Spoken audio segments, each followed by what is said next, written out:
Hello everyone, welcome again to our YouTube channel NK maths. दोस्तों, इस video में मैं सॉल्व करने वाला हूं मेंसुरेशन यानी क्षेत्रमिति के क्वेश्चन, और ये सारे क्वेश्चन आपके सीजीएल 2024 प्री एग्जामिनेशन से लिए गए हैं। अगर आप नंबर ऑफ क्वेश्चंस की बात करो तो यहाँ पर टोटल नंबर ऑफ क्वेश्चंस जो हैं वो 40 प्लस हैं, और 40 प्लस होने के कारण मैं इसे दो पार्ट में कवर करूंगा। फर्स्ट पार्ट में आपको 20 to 25 क्वेश्चन देखने को मिलेंगे, यानी कि इस वीडियो में तो आप इसे पार्ट 1 कह सकते हैं, ठीक है। फिर इसका लास्ट पार्ट आएगा जिसमें आपको रिमेनिंग क्वेश्चन देखने को मिलेंगे। सारे क्वेश्चन आपको हिंदी के साथ साथ इंग्लिश में भी देखने को मिलेंगे, यानी कि टाइप किए हुए मिलेंगे। और जो कंप्लीट पीडीएफ है क्लास की, वो हमारे Telegram group NK maths Nandu Kumar पे प्रोवाइड करा दी जाएगी आफ्टर द क्लास। और अगर आप हमारे यूट्यूब चैनल एनके मैथ्स पे नए हैं तो ऐसे और वीडियो देखने के लिए, यानी कि एसएससी के किसी भी एग्जामिनेशन के मैथ्स के सॉल्यूशन के लिए, specially chapter wise math solution के लिए, आप हमारा YouTube channel NK maths join कर सकते हैं। अगर आप इंस्टाग्राम पे हैं, वहां भी मुझसे जुड़ सकते हैं। बढ़ते हैं आगे। आगे बढ़ने से पहले, अगर आप पूरे 36 शिफ्टों का चैप्टर वाइज मैथ सॉल्यूशन देखना चाहते हैं तो जरूर हमारे यूट्यूब चैनल को सब्सक्राइब कर लें और इस वीडियो को लाइक कर दें, और साथ ही साथ कमेंट भी करें। बढ़ते हैं पहले क्वेश्चन की तरफ। फर्स्ट क्वेश्चन आपके सामने है। यहाँ पर बोला गया है, find the area of a rectangle whose length is 52 metre and breadth is 9 metre. देखो, सबसे पहले एक चीज समझ लो कि अगर आपको बेसिक कॉन्सेप्ट नहीं पता है, बेसिक कॉन्सेप्ट कहने का मतलब जो बेसिक फॉर्मूलाज हैं, आपके थ्योरम्स हैं मेंसुरेशन से रिलेटेड, वो आपको पता होना चाहिए। तभी मैं जो सॉल्व यहाँ पर मैं जो सॉल्यूशन प्रोवाइड करूंगा वो आपको क्लियर समझ आएगा, ठीक है। तो यहाँ पर देखिए, आपको लंबाई दे रखी है, चौड़ाई भी दे रखी है, और आपसे क्षेत्रफल पूछा गया है। तो बहुत ही आसान सवाल है। अब यहाँ पर अगर आपको फॉर्मूला नहीं पता होगा तो आप कैसे सॉल्व करोगे। अब ये आसान सवाल देख के आप यहीं से मत गायब हो जाना, आपको पूरी वीडियो देखनी है, कंप्लीट वीडियो आपको देखनी है, क्योंकि आगे जब आप कंप्लीट वीडियो देखेंगे तो कई सारे नए क्वेश्चन से, नए फॉर्मूले और नए तरीके आपको सीखने को मिलेंगे, और आपको ये भी पता चल जाएगा कि एसएससी किस टाइप के क्वेश्चन पूछ रही है। तो आयत यानी रेक्टेंगल का जो एरिया होता है वो होता है L इंटू बी, यानी लंबाई गुना चौड़ाई। तो बस आपको 52 को 9 से गुना करना था, और ऐसे में पूरा गुना भी नहीं करना है, आपको बस इकाई का अंक निकालना है, यूनिट डिजिट, यानी कि इसमें जो लास्ट में अंक है और यहाँ जो लास्ट में है 9 2 जा 18 होता है, यानी कि लास्ट डिजिट क्या आएगा 8।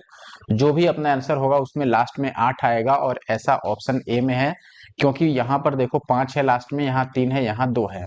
तो बहुत ज्यादा दिमाग भी नहीं चलाना है, आपको बस इकाई के अंक से पकड़ लेना है। अब अगर ऐसे दो चार ऑप्शन मिल जाए तो और भी अपने पास तमाम तरीके हैं, जैसे डिजिटल सम है, या ये पूरा मल्टीप्लीकेशन भी मुश्किल नहीं है। जैसे ये 50 के पास है और 5 9 45, यानी 450 के आसपास आंसर आएगा, वो ऑप्शन ए में है।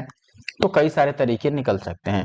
अगले सवाल में आपको एक रेक्टेंगुलर फील्ड दिया गया है जिसमें सम ऑफ लेंथ एंड ब्रेड्थ दिया है 9, यानी L प्लस बी आपको कितना दे दिया 9, और ये कह रहा है कि एरिया 18 है, यानी L इंटू बी, ये कितना है 18। और ये कह रहा है कि इफ लेंथ इज ए और ब्रेड्थ बी है तो हमें ए स्क्वायर माइनस ए बी और प्लस बी स्क्वायर बताना है। सबसे पहले तो देखो, यहाँ पर हीट एंड ट्रायल हम लगा सकते हैं, यानी ऐसा दो नंबर जिनको गुणा करने के बाद 18 आए लेकिन जोड़ने के बाद 9 आए। तो जैसे 18 कैसे ला सकते हो आप, 18 गुना 1 कर सकते हो, 9 गुना 2 कर सकते हो, 6 गुना में 3 कर सकते हो, ये पॉसिबिलिटी है 18 लाने का। लेकिन हमें L प्लस बी यानी दोनों को जोड़ने पर 9 चाहिए, ऐसा दो नंबर चाहिए। देखो, जब हम 18 को और 1 को ऐड करेंगे तो यहाँ पर 9 नहीं आएगा, ये तो 19 आ जाएगा। यहाँ 9 और 2 ये 11 आ जाएगा, और ये 6 और 3 9 आ रहा है, यानी ये नंबर सेट हो सकता है 6 और 3 वाला। इसका मतलब कि मैं L को 6 और B को 3 मान सकता हूं, या ये उल्टा भी कर सकते हैं, 3 हम L को और B को 6 मान सकते हैं, ठीक है।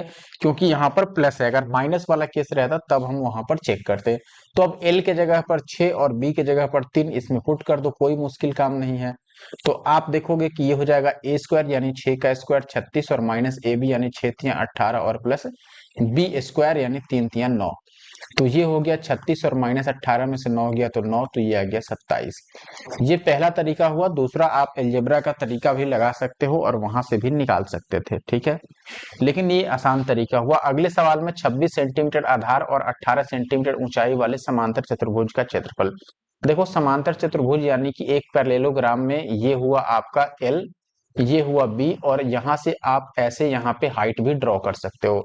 जो पैरेललोग्राम होता है यानी समांतर चतुर्भुज होता है, इसका जो क्षेत्रफल बनता है ये होता है L इंटू बी, यानी लंबाई गुना में चौड़ाई, सॉरी लंबाई गुना चौड़ाई में बोल रहा हूं, आधार गुना में ऊंचाई, यानी बेस और इंटू का हाइट, आधार गुना में ऊंचाई।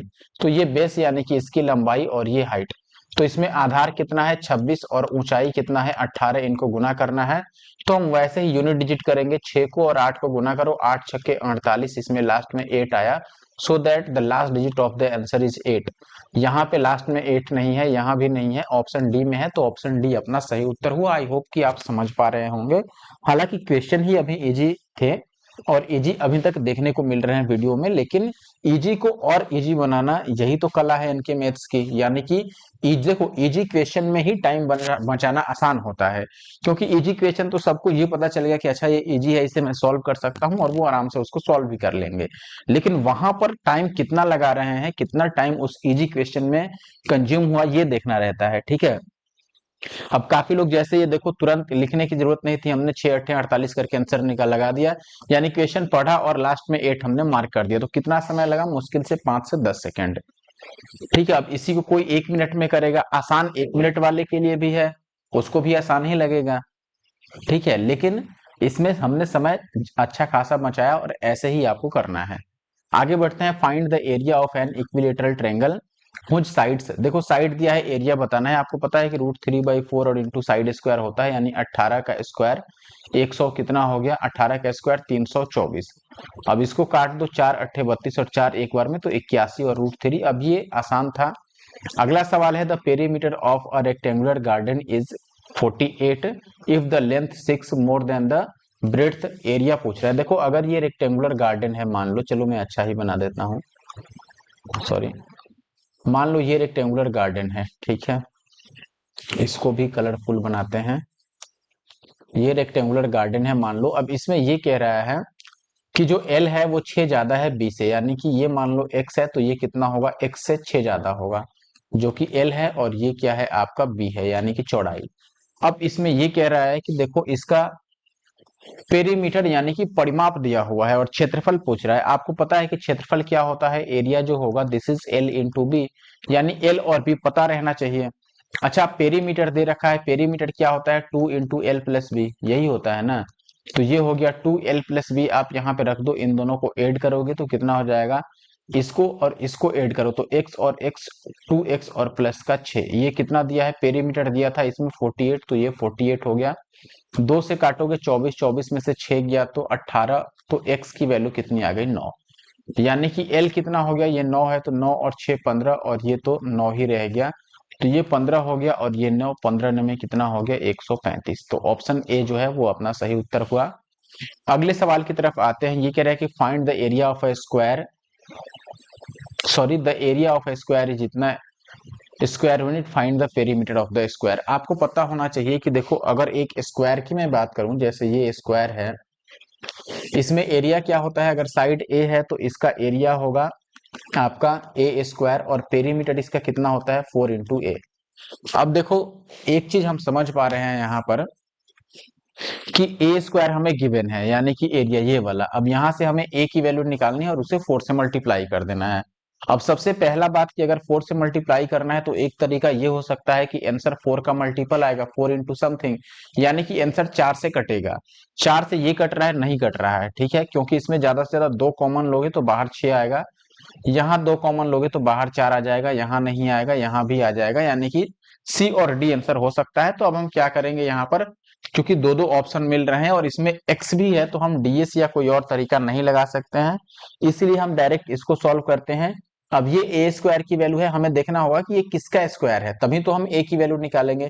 ये किसका स्क्वायर हो सकता है, देखो किसका स्क्वायर, यानी ए प्लस बी का होल स्क्वायर का फॉर्मूला आपको ट्राई करना होगा, जो कि होता है ए स्क्वायर प्लस 2ab और प्लस का बी स्क्वायर। यहाँ पे चेक करो, देखो 16x स्क्वायर किसका हो सकता है, दिस इज 4x का स्क्वायर ये है, प्लस देखो अब आखिरी पे आ जाओ, बी स्क्वायर 25 किसका स्क्वायर है, आप बोलोगे 5 का स्क्वायर।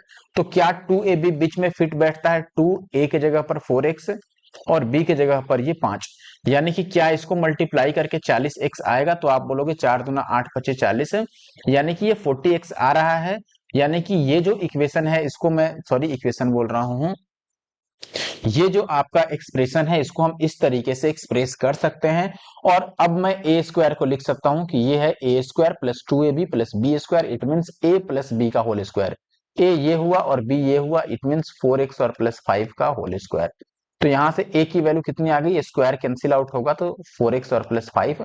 हमें 4a की वैल्यू बतानी थी पेरीमीटर, तो इसको 4 से मल्टीप्लाई कर दो, तो इसको मैं 4 और इंटू 4x और प्लस 5 लिख सकता हूं, और यही यहाँ पे आंसर भी है। अगर मैं 1 2 को बाहर रखूं तो 1 2 को अंदर ले जाना होगा, तो 2 से अंदर गुना करोगे तो ये 4 दूना 8x और प्लस 5 दूना 10। ये आपके ऑप्शन सी में है। ठीक है, आगे बढ़े अब नेक्स्ट क्वेश्चन की बात करें। ये कह रहा है 14 सेंटीमीटर त्रिज्या वाला एक सिलिंड्रिकल टैंक है या सिलेंडर है जो पानी से भरा है, और ये कह रहा है कि 616 लीटर पानी इसमें से निकाला जाता है, तो पानी का स्तर कितना मीटर कम होगा। देखो सबसे पहले ये समझ लो, मान लो ये अगर सिलेंडर है, मेरे कहने का मतलब ये हुआ, ये अगर सिलेंडर है, पानी लेट से यहां तक भरा हुआ है, अब इसमें से जितना पानी हम निकालेंगे ये उसमें वॉल्यूम होगा वाटर का जो पानी निकालेंगे, और जितना जगह उसके चलते खाली होगा, यानी कि जो जगह खाली होगा, ठीक है, और जो वाटर निकलेगा, दोनों का वॉल्यूम क्या होगा, सेम होगा, यानी कि आयतन, पानी का आयतन जितना निकालेंगे और जो जगह खाली होगा दोनों बराबर होगा। ठीक है, तो हम यहाँ पर सीधे सीधे लिखेंगे कि अगर हमें सिलेंडर का आयतन लिखना हो तो वो क्या होता है, पाई आर स्क्वायर एच, यही होता है।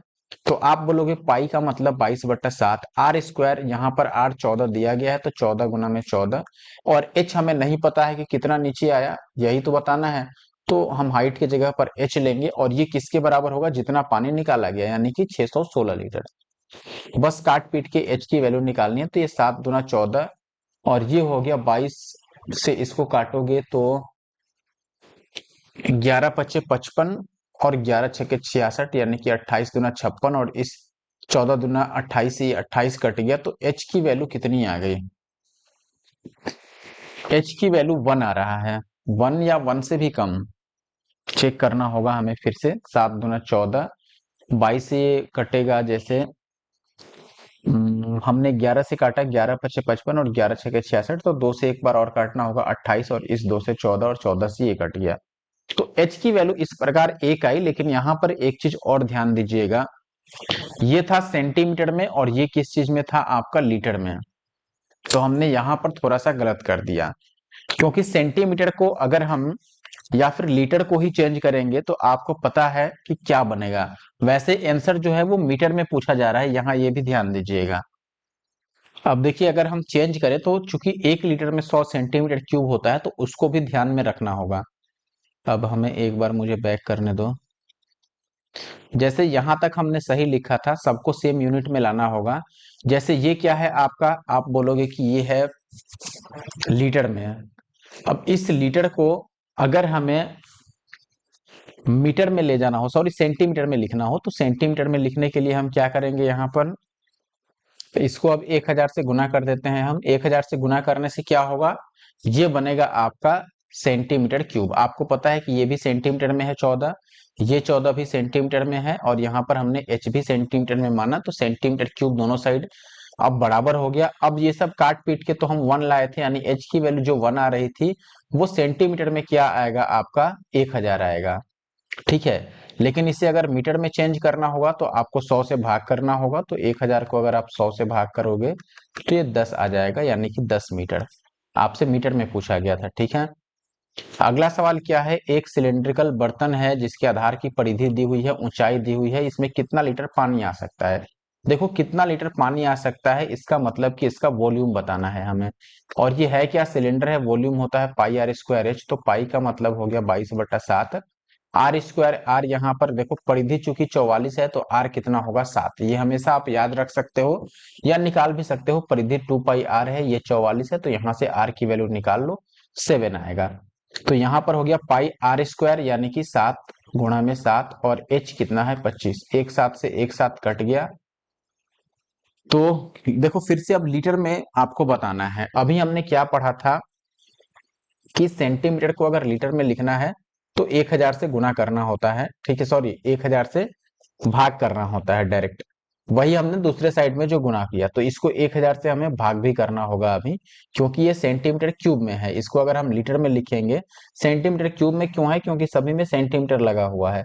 तो ये 22×154 गुणा में 25 है, 154 गुणा में 25, यानी कि 77 गुणा में ये 50 है। तो ये हो गया 7×5 = 35, और 7×5 = 35 और एक 36 पे 0। इसको अगर आप 1000 से भाग करोगे तो एक जीरो से एक जीरो, और ये लगता है गलत, 7×5 = 35 और 3 = 38, ये 8 आएगा। ठीक है, तो ये आ गया। देखो दो जीरो है तो ये 3.85 आएगा, जो कि ऑप्शन सी में है। ठीक है, आई होप कि ये बात आप समझ पाए होंगे। अगला सवाल है आपके पास, 30 सेंटीमीटर त्रिज्या वाले एक लंबवृत्तीय बेलनाकार बक्से का आयतन दिया है, ऊंचाई बताना है। ठीक है, अच्छा देखो लंबवृत्तीय, यहाँ पर ये दिया हुआ है, ध्यान रखिएगा। Volume right circular cylindrical box है, ठीक है ना। अब इसमें कह रहा है कि इसकी रेडियस 30 सेंटीमीटर है, और इसका वॉल्यूम दे रखा है, हाइट पूछ रहा है। आपको पता है कि वॉल्यूम क्या होता है, पाई आर स्क्वायर एच। सिलेंडर का वॉल्यूम दिया है 600, पाई हो गया कितना 22/7, आर स्क्वायर, आर कितना है 30, तो ये 30 गुणा में 30, और एच जो कि हमें बताना है। काटो पीटो, देखो ये 2 जीरो से 2 जीरो कटता हुआ नजर आ रहा है।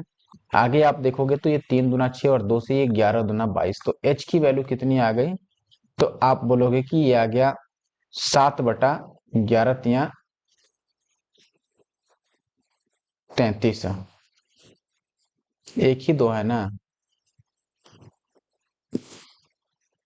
इसको डिवाइड कर लो आप। अगर आप डिवाइड करोगे तो मान लो, अगर मैं 70 ही मान लो, इसको 33 से डिवाइड करूं तो 0.33×66, 0.2 से स्टार्ट होगा, ये बात क्लियर है। यहाँ 3 से स्टार्ट हो रहा है, यहाँ 6 से, यहाँ 5 से, तो ये तो आंसर नहीं होने वाला। अगर 0.2 से स्टार्ट हो रहा है तो वो ऑप्शन डी हुआ। ठीक है, नेक्स्ट क्वेश्चन की बात करें, यहाँ पर बोला गया है what is the total surface area of a cone which curved surface area is 550 centimetre square and radius is 7 centimetre. देखो पूछ क्या रहा है, टोटल सरफेस एरिया किस चीज का, कोन का। कोन में टोटल सरफेस एरिया क्या होता है, तो आप बोलोगे बेस का एरिया और प्लस इसका कर्व्ड सरफेस एरिया। यही बात है, कर्व्ड सरफेस एरिया तो इसमें 550 दे ही रखा है, बस इसमें बेस का एरिया जोड़ दो। बेस का एरिया क्या होता है, पाई आर स्क्वायर। जब रेडियस 7 होता है तो पाई आर स्क्वायर की वैल्यू कितनी हो जाती है, 154। तो यहाँ पे 154 बस ऐड कर दो, यही होगा 4, 5 और 5 10, और 5 और 1 6 और 1 7, तो 704, यानी कि ऑप्शन बी इसका सही उत्तर है। और बाकी इसका डायरेक्ट फॉर्मूला जो याद रख के सॉल्व करेगा तो उसमें हो सकता है ये टाइम टेकिंग प्रोसेस हो जाए। ठीक है ना। अगला सवाल आपके सामने है, इसमें बोला गया है the radii of two cones are in the ratio 2:5 and their volumes are in the ratio this ratio of heights. देखो दो शंकु है, शंकु में त्रिज्या का अनुपात दिया है, यानी कि R1/R2 ये दे रखा है 2/5। ठीक है, और क्या चीज का रेशियो दिया गया है, वॉल्यूम का। वॉल्यूम क्या होता है इसमें, तो आप बोलोगे 1/3 पाई आर स्क्वायर और एच। अब देखो ये तो कॉमन चीज है, ये तो कैंसिल आउट हो जाएगा, बचा आर और एच, आर स्क्वायर और एच। ठीक है, इसी का रेशियो निकालेंगे तो वो आयतन का अनुपात निकल आएगा। तो आप देखो R1² और एच लिखो, जैसे अब रेशियो लिखना है तो पहले में जैसे मैं V1/V2 लिख रहा हूँ वॉल्यूम का आयतन, तो आप बोलोगे R1 का स्क्वायर यानी 2 का स्क्वायर 4, और फिर H1 जो कि हमें नहीं पता है, और डिवाइडेड बाई R2 का स्क्वायर यानी 5 का स्क्वायर 25, और इंटू का H2। ध्यान दीजिए मैं ऐसे लिख रहा हूँ 1/3 पाई R1 का स्क्वायर और H1 डिवाइडेड बाई 1/3 पाई और R2 का स्क्वायर और H2। अब इसमें 1/3 पाई कैंसिल आउट हो जाएगा, और इसकी वैल्यू क्वेश्चन में 3/5 दे रखी है, 3/5। अब आप देखोगे 5 से 5 बचे 25, तो H1/H2 में लिख सकता हूँ, ये 5 3 15 हो गया, और डिवाइडेड बाई ये 4, तो 15 और 4 का अनुपात। अगला सवाल, if a right circular cone of height this and a volume of this then the total surface area of the cone। देखो कोन का टोटल सरफेस एरिया मैंने बोला था कि बेस का एरिया लिखोगे और प्लस में कर्व सरफेस एरिया लिखोगे, यही बात है। अब देखो कोन की हाइट दे रखी है, वॉल्यूम दे रखी है, बेस का एरिया कैसे निकालते हैं, ये तो पाई आर स्क्वायर है, कर्व सरफेस एरिया क्या होता है, पाई आर एल। यही बात है ना, तो हमें पहले एल की वैल्यू निकालनी होगी। ठीक है, तो एल की वैल्यू हम कैसे निकालेंगे, यहां पर वॉल्यूम दे रखा है, वॉल्यूम क्या होता है 1/3 पाई यानी 22/7, आर स्क्वायर यानी कि आर का स्क्वायर, और एच जो कि 24 दे रखा है, ये कितना दे रखा है 1232। अब यहां से पहले आर की वैल्यू निकालनी होगी, तो आप देखोगे कि 3 से हम काट सकते हैं इसको, 3 अट्ठे 24, और 8 से इसको काटूं तो 8 एक बार में, 8 पच्चे 40, 8 चौके 32, और 22 से ये 22 सत्ते 154। तो आर स्क्वायर की वैल्यू यहाँ पे 7 है और यहाँ पे 7, तो ये हो गया 49, यानी आर की वैल्यू आ गई 7। और एच की वैल्यू कितनी है 24, तो एल की वैल्यू कितनी होगी, ट्रिपलेट अगर याद होगा 7 24 25 का, तो ये 25 होगा। ठीक है, 7 24 और 25 का ट्रिपलेट बनता है, तो यहां से मैंने 25 डायरेक्ट लिख लिया। अदरवाइज एल का आप फॉर्मूला लगा सकते थे, under square of R square plus H square under root. ठीक है, ऐसे निकाल सकते हो। अब देखो बेस का एरिया क्या हुआ, पाई आर स्क्वायर। आर की वैल्यू अगर 7 है तो पाई आर स्क्वायर कितना होता है 154, आपको याद होगा। और कर्व सरफेस एरिया कितना है, कर्व सरफेस एरिया होता है पाई आर एल। तो पाई का मतलब 22/7, आर का मतलब 7, और एल का मतलब कितना है यहाँ पर 25। 7 से 7 कट गया तो ये हो गया 154, और ये हो गया 25 दूना 50, और 11 पचे 55, 550। तो ये फिर से 704 आ गया। ऑप्शन बी अपना सही उत्तर है। देखो एसएससी ने कुछ खास मेहनत नहीं किया है, वही जो 704 वाला एक क्वेश्चन हमने सॉल्व किया था उसी को बस डेटा डेटा भी नहीं चेंज किया है, बस दूसरा चीज पूछ लिया गया। अगला सवाल है, right triangle with slides this is rotated about the sides of, sorry side of होना चाहिए, 3 centimetre to form a cone, the volume of the cone is. देखो कहने का मतलब ये है कि एक शंकु बनाया गया है, जिसको बनाने के लिए एक समकोण त्रिभुज है जिसकी भुजाएं 3 4 5 है, वो 3 सेंटीमीटर भुजा जो है उसके चारों ओर घुमाया जाता है, और ऐसे में जो शंकु बनता है उसका आयतन बताना है। ठीक है, सबसे पहले तो समझो शंकु का आयतन होता है पाई आर स्क्वायर और एच का 1/3, यही होता है ना। तो देखो हमें 1/3 तो पता ही है, पाई यहाँ पर आंसर में पाई लगा हुआ है, तो हमें आर चाहिए और एच चाहिए। अब देखो ये अगर मान लो वो समकोण त्रिभुज हुआ जिसमें भुजाएं मान लो 3 है 4 है और 5 है, ठीक है, तो ये कह रहा है कि 3 सेंटीमीटर भुजा के चारों ओर घुमाया जाता है, यानी कि यही चीज रोटेट होके इधर भी आएगा इस तरीके से, और ये 4 ही रहेगा और ये पूरा बनेगा। तो ऐसे में आप देखोगे कि हाइट 3 बन गया, एल कितना बन गया 5, और आर की बात करोगे आर, तो ये कितना बन गया 4। यहाँ पे वैल्यू पुट करते हैं 1/3 पाई आर स्क्वायर, यानी 4 चौका 16, और एच का मतलब कितना हो गया 3। अब ये 3 से 3 कट गया तो कितना बच गया 16 और पाई, जो कि ऑप्शन बी में है, और यही अपना सही उत्तर। अगले क्वेश्चन में आपको बोला गया है what is the volume of a cone with radius 3 और स्लांट हाइट दिया हुआ है। देखो स्लांट हाइट का मतलब एल दिया है 3√2, और आपको रेडियस भी दिया है 3 यूनिट, और आपसे वॉल्यूम पूछा जा रहा है, कोन का वॉल्यूम होता है 1/3 पाई आर स्क्वायर एच। अब एच की वैल्यू नहीं पता है तो एच पहले निकालना होगा, ये एल स्क्वायर और माइनस आर स्क्वायर होगा। तो आप यहाँ करोगे एल के जगह पे 3√2 का स्क्वायर करोगे तो ये 3 3 जा 9, 2 जा 18, और माइनस 3 का स्क्वायर 9, तो ये कितना आ गया 9, जिसका अंडर रूट 3 होता है। ठीक है, अब यहाँ पे डायरेक्ट आप पुट कर दो 1/3 पाई, तो ऐसे रहने दो, आर स्क्वायर यानी कि 9, और एच कितना है, अच्छा एच ही हमने 3 निकाला है, तो आर स्क्वायर हो गया 3 और एच हो गया 9, इससे ये कैंसिल आउट हुआ तो ये 9 पाई हो गया, यानी कि ऑप्शन डी।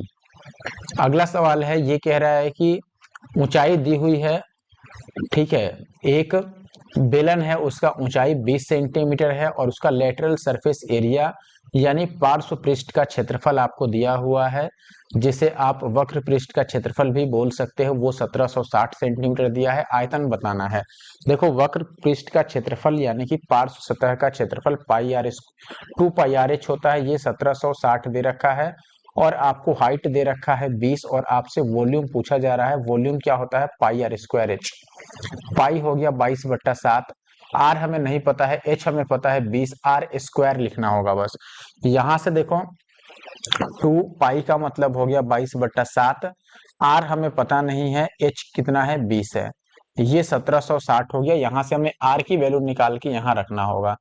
अब देखो अगर मैं 20 से ही काटूं इसको तो 0 से 0 कट जाएगा, और 2 से काटोगे या 2 दूना 4 से काट देते हैं, 4 चौके 16, 4 चौके 16 और 22 दूना 44, तो आर की वैल्यू आ गया 7 दूना 14।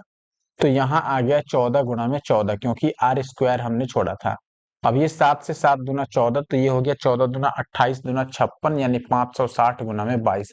तो 6 दूना 12, लास्ट में 2 और 0 आएगा। 2 और 0 किस में है? ऑप्शन बी में। तो ऑप्शन बी आपका सही उत्तर हुआ। ठीक है, क्वेश्चन नंबर 13 का। अगला सवाल कह रहा है 8 मीटर ऊंचाई वाले एक शंक्वाकार तंबू के आधार की परिधि दी हुई है, घुमावदार सतह यानी वक्र सतह आपसे CSA पूछा गया है। और ये शंकु में क्या होता है? पाई, आर और एल। ठीक है, पाई तो ऐसे ही है सारे ऑप्शन में, तो हमें बस आर इंटू एल लिखना होगा। एल नहीं पता है, आर निकालना होगा। आधार की परिधि जो कि होता है 2 पाई आर, सरकमफ्रेंस क्या होता है? 2 पाई आर। ये 32 पाई दे रखा है, तो पाई से पाई कैंसिल होगा, तो आर की वैल्यू 16 आ गई 2 से काटने पर। अब आर की वैल्यू 16 आ गई, तो यहाँ पे पाई आर के जगह पर 16 और एल के जगह पर 8, यही लिखेंगे ना। अच्छा, एल के जगह पर 8 नहीं, एल तो हाइट है। ठीक है, एल हाइट है, तो यहाँ पर एल की वैल्यू निकालनी होगी। तो एल की वैल्यू कैसे निकालें? तो अब आप बोलोगे कि एल की वैल्यू निकालने के लिए हमें फिर से या तो डायरेक्ट फॉर्मूला लगा लो, या फिर एल की वैल्यू निकालो, जो कि होता है एच स्क्वायर और प्लस आर स्क्वायर। तो एच कितना है यहाँ पर? 8 का स्क्वायर हो गया 64, और 16 का स्क्वायर हो गया 256, यही होगा। इसको जोड़ोगे तो ये कितना हो गया? 300, जिसको मैं, अच्छा एक मिनट, एच का स्क्वायर यानी कि 8 का स्क्वायर हो गया 64, और एल कितना हो गया आपके पास? 2 पाई आर 32 पाई था, पाई से पाई और 2 से 16 टाइम्स, 16 का स्क्वायर 256 और 64, तो ये और ज्यादा आएगा, हम गलत जोड़ रहे हैं। 6 4 10 का शून्य, 6 5 11 1 12, 320 आ रहा है। 320 को हम कैसे लिख सकते हैं? जैसे ये 4 अट्ठे 16 दूना 32, तो 16 और गुणा में 20 लिख सकते हैं, यानी 16 चौके 64 और गुणा में 5 लिख सकते हैं। और 64 गुना 5 देखो 64 इंटू 5 आ रहा है, तो 64 इंटू 5 को हम क्या लिख सकते हैं? इसका स्क्वायर रूट 8 हो गया और रूट 5, तो ये एल की वैल्यू आ गया। तो हम यहाँ पर रख सकते हैं एल के जगह पर क्या रखेंगे? देखो पाई हो गया आपका ऐसे ही, आर के जगह पर 16 और एल के जगह पर 8 रूट 5, तो ये 16 अट्ठे 128 और रूट 5, और ये पाई जो है 100 रहेगा आपका। ठीक है, आगे बढ़े। अगला सवाल देखिए, बेलन का वक्र पृष्ठीय क्षेत्रफल यानी कि 2 पाई आर एच ये दे रखा है 880, त्रिज्या और ऊंचाई का गुणनफल यानी कि आर इंटू एच आपसे पूछा जा रहा है। अब देखो ये 2 और पाई का मतलब हो गया 22/7, आर इंटू एच आपको बताना ही है, और ये 880 है। अब ये 22 दूना 44, ये 2 बार में कटेगा, तो आर इंटू एच कितना हो गया? 7 दूना 14, यानी कि 140। तो ये बहुत से ज्यादा आसान सवाल है। अभी तक अगर आपको हमारा वीडियो पसंद आ रहा है तो आप हमारे यूट्यूब चैनल एनके मैथ्स को जरूर से सब्सक्राइब कर लें अगर नए हैं तो। ठीक है, अगला सवाल है, if the height and diameter of a cylinder is 12 and 28 centimetre, find the ratio of total surface area to the curved surface area. देखो टोटल सरफेस एरिया क्या होता है, तो आप बोलोगे CSA में बेस का एरिया ऐड कर लो, और ये चूंकि एक सिलेंडर है तो इसमें 2 टाइम्स बेस का एरिया ऐड होता है, यानी कि आप बोलोगे 2 pi r, sorry 2 pi r h और प्लस का 2 पाई आर स्क्वायर। आप इसमें से 2 पाई आर को कॉमन भी ले सकते हो, तो एच प्लस आर बचता है। ये हो गया टोटल सरफेस एरिया इसका, और इसका रेशियो हमें बताना है कर्व सरफेस एरिया से। तो अगर मैं यहाँ पर लिखूं कि देखो TSA और रेशियो CSA यानी कि टोटल सरफेस एरिया जो कि 2 pi r into r plus h है, और रेशियो कर्व सरफेस एरिया जो कि 2 पाई आर एच होता है, तो 2 पाई आर तो कैंसिल आउट होगा, बचेगा आर प्लस एच और इंटू का एच, ये हमें बताना है। तो हमें आर और एच का रेशियो चाहिए। हालांकि यहाँ देखो ऊंचाई 12 दे रखा है, यानी एच की वैल्यू 12 है, और डायमीटर यानी रेडियस कितना हो गया आपके पास? 28 डायमीटर है, तो रेडियस हो गया 14।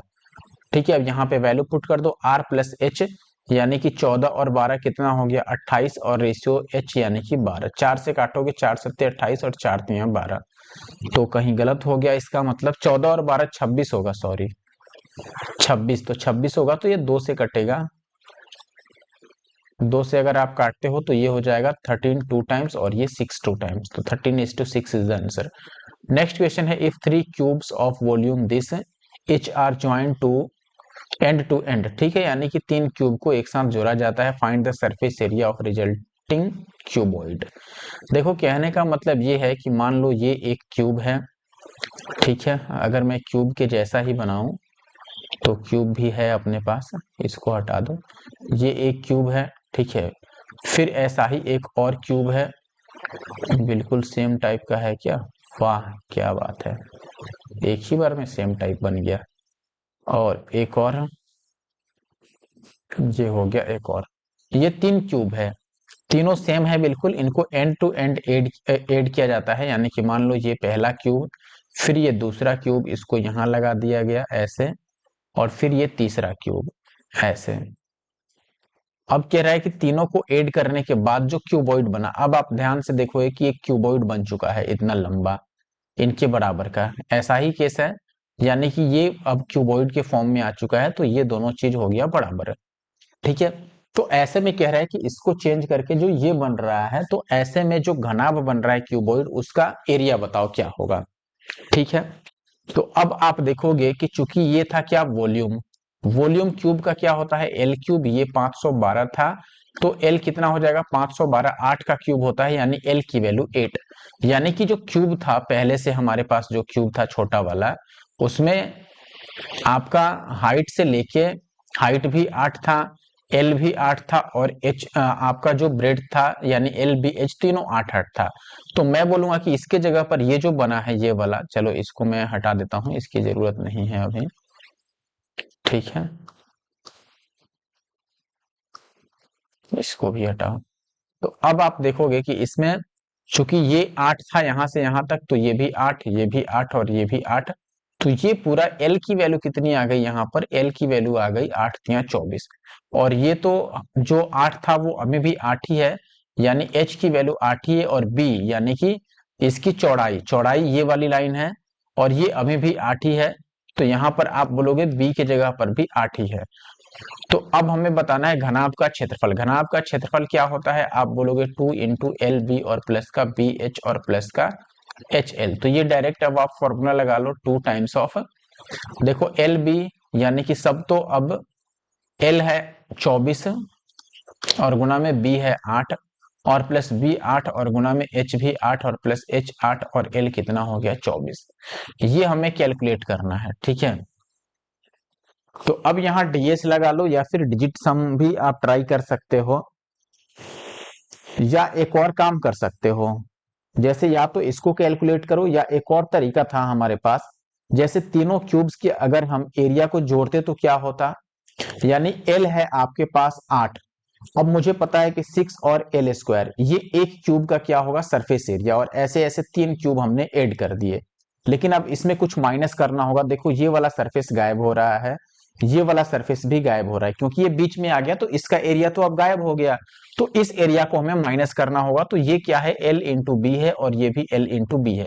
ध्यान रखिएगा कि यहाँ पर दो दो सरफेस है, एक पहले क्यूब का और एक दूसरे क्यूब का, दोनों ज्वाइंट हो रहा है, तो यहाँ पे दो सरफेस हो गया, तो यहाँ 2LB लेना होगा, और वैसे ही यहाँ भी 2LB लेना होगा, यानी कि ओवरऑल इसमें से 4 into L into B minus होगा, तो भी हम फाइनल आंसर पे जा सकते हैं। तो ये 6L स्क्वायर यानी 8 का स्क्वायर 64 और गुणा में 3 और माइनस 4 और L इंटू बी यानी 8 अट्ठे 64, अगर मैं 64 को कॉमन ही ले लूं तो 6 तिया 18 और माइनस का ये 4, तो ये होगा 64 और गुना में 18 में से 4 गया तो 14, अब ये 14 चौके 56 और 14 छके 84 और 5 89, तो 896, इस तरीके से भी आप आंसर निकाल सकते हो, और मुझे लगता है कि इसमें कैलकुलेशन थोड़ा कम हुआ। अदरवाइज जो मैंने पहला तरीका समझाया वो भी आसान है, वैसे भी आप सॉल्व कर सकते हैं, और अगर आप ये बात समझ पाए तो वीडियो को लाइक करके जरूर जाएं, और कमेंट करके बताएं कि क्या आपने सोल्यूशन, आपको ये सोल्यूशन समझ आया या फिर नहीं, ठीक है। आगे बढ़ते हैं, अगला सवाल है, एक वृत्ताकार बेलन की आधार की त्रिज्या दी गई है, घुमावदार सतह यानी कि कर्व सरफेस एरिया यानी कि वक्र पृष्ठ का क्षेत्रफल दिया है, और आयतन बताना है, तो ये 2 पाई आर एच होता है, इसकी वैल्यू 792 है, और यहाँ पर आपको रेडियस भी दे रखा है 10.5, और पूछा क्या जा रहा है वॉल्यूम यानी कि पाई आर स्क्वायर एच, ठीक है। तो देखो h की वैल्यू हमें निकालनी होगी, यही बात है ना।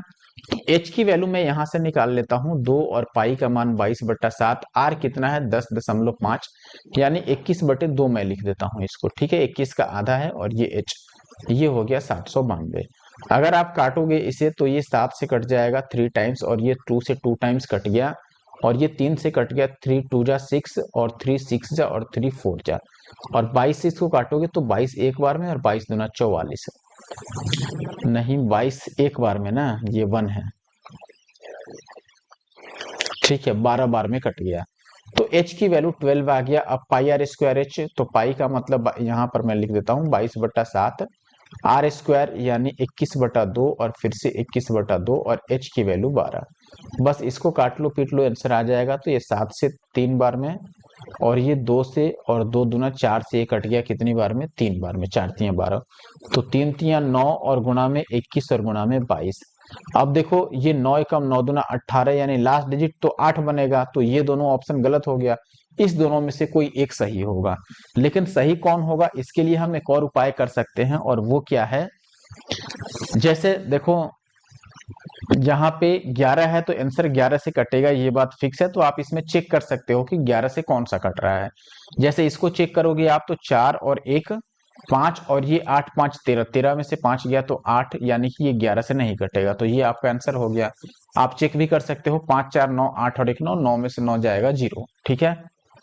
आई होप कि ये बात आप समझ पाए होंगे। आगे बढ़ते हैं, अगला सवाल है, the total surface area of a closed cube is given as this centimetre square, what is the length of each side of the cube.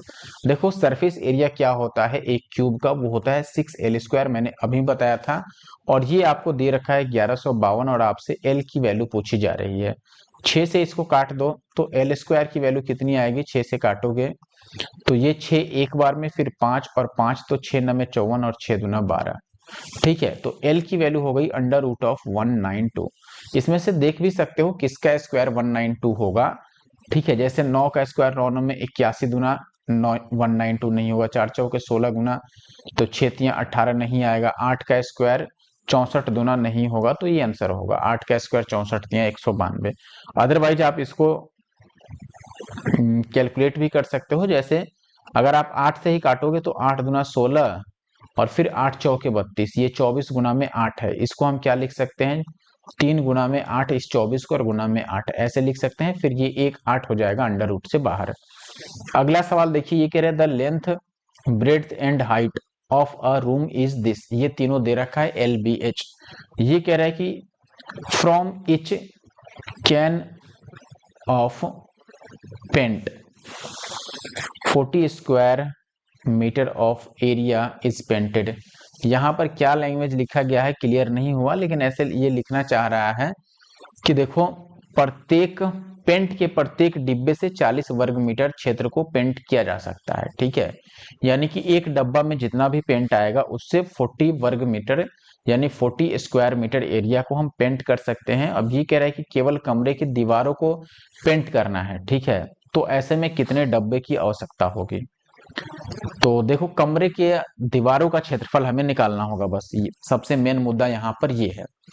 अब देखो ये है कैसा, क्यूबॉइड का फॉर्म में इस टाइप का है कमरा, ठीक है, जिसमें LBH आपको दे रखा है, ये 15 है मान लो, ठीक है, और ये 9 है, और H आपको कितना दे रखा है 5, यही बात है। अब केवल कमरे की दीवारों को रंगना है, यानी इसे रंगना है, इसे भी पेंट करना है, और वैसे ही ये अंदर वाला एरिया होगा इस टाइप का, मैं इससे बनाता हूं, ठीक है, ये अंदर का एरिया हुआ, और ऐसे ही बाहर वाला दीवार होगा एक, ठीक है ना। अब इसमें 2 3 तरीके हो सकते हैं, जैसे पूरा एरिया आप निकालो और किसी दो को माइनस कर दो जिसको नहीं रंगना है, जैसे सरफेस यानी सबसे नीचे वाला, और टॉप यानी छत, दो चीज को पेंट नहीं करना है तो उसको माइनस करोगे आप, ठीक है ना। तो अगर मैं रिक्वायर्ड एरिया निकालूं कि कितना एरिया हमें पेंट करना है, पेंट के लिए कितना एरिया बनता है, तो आप बोलोगे कि ये चारों दीवारों का क्षेत्रफल हुआ एरिया ऑफ द वॉल्स, यही होगा। अब चारों दीवारों का क्षेत्रफल कैसे निकलेगा, तो आप बोलोगे देखो एक दीवार तो ये और एक दीवार ये होगा 9 गुना में 5, इसका एरिया आएगा L का, तो 9 5 45, और गुणा में 2, क्योंकि इधर भी ऐसा एक दीवार है, और प्लस जो अंदर वाला दीवार है उसमें लंबाई हो गया 15 और ये चौड़ाई कितना होगा 5, तो 15 पचे 75 और वैसे 2, क्योंकि एक अंदर का और एक बाहर का। या डायरेक्ट फॉर्मूला भी आप लगा सकते हो या फिर पूरे का एरिया निकाल के आप टॉप और बॉटम का एरिया माइनस भी कर सकते हो। इसको कैलकुलेट करोगे तो ये 45 दूना 90 और 75 दूना हो गया 150, यानी 9 5 14 240, यानी टोटल 240 मीटर स्क्वायर एरिया हमें पेंट करना है। और एक डिब्बे से हम 40 स्क्वायर यूनिट पेंट कर सकते हैं और टोटल हमें 240 करना है, तो इसको बस डिवाइड कर दो, ठीक है। यानी कि number of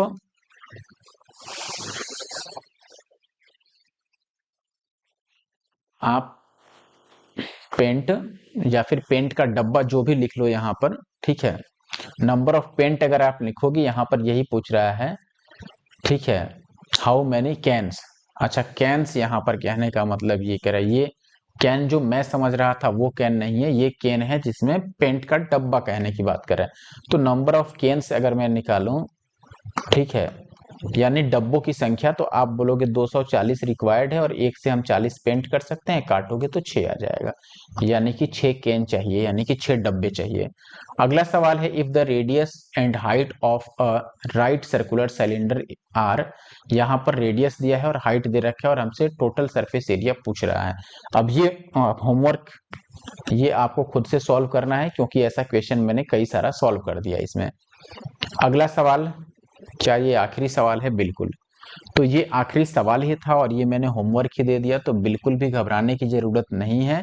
total surface area यानी कि कुल पृष्ठ का क्षेत्रफल आपको निकालना है, कुल सतह का क्षेत्रफल निकालना है बेलन के लिए। फॉर्मूला मैंने कई बार बता दिया, 2 pi r into r plus h, this is the area used for total surface area.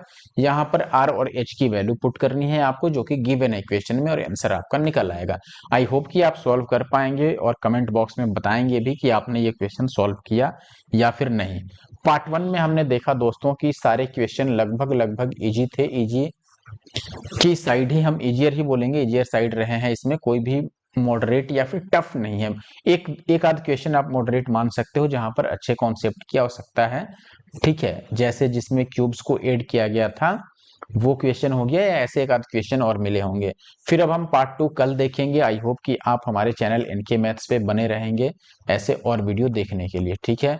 अगर आपने अभी तक सब्सक्राइब नहीं किया है तो जरूर से सब्सक्राइब कर लीजिए। वीडियो को देखने के लिए धन्यवाद, मिलते हैं नेक्स्ट वीडियो में, ठीक है।